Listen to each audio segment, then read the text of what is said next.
So, heute mal ein kleines Projekt. Ich habe für einen Kumpel, der viel mit Holz arbeitet, mal so ein Brandzeichen, so ein Logo rausgeschnitten, mit dem er seine Arbeiten quasi dann signieren kann oder branden kann. Also ich habe jetzt aus 4 mm Blech einfach hier dieses Logo rausgeschnitten. Zweimal habe ich es rausgeschnitten, weil ich es beim ersten Mal falsch rum rausgeschnitten habe, beziehungsweise auf der falschen Seite diesen Stecken festgeschweißt habe. Also dann quasi das Ganze nochmal gespiegelt und ja, einfach an so einen Stab geschweißt und oben den Holzgriff hingemacht.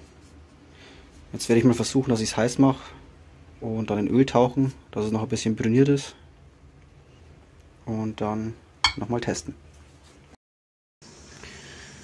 So, mit dem kleinen Brenner ist es ein bisschen müßig. Das Gas ist auch schon fast leer.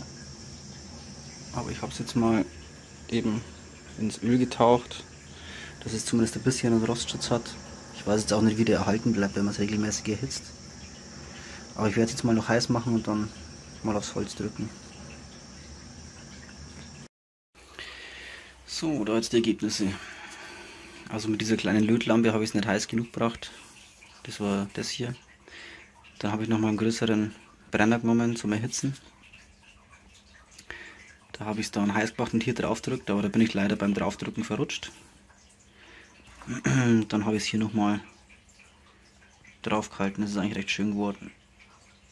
Und ja, hier habe ich es dann runtergenommen, wie es noch heiß war, und dann hier nochmal drauf. Ja, funktioniert eigentlich, denke ich, ganz gut. Es hat jetzt vorhin ein bisschen Holz, Kohle oder irgendwas drauf gebrannt.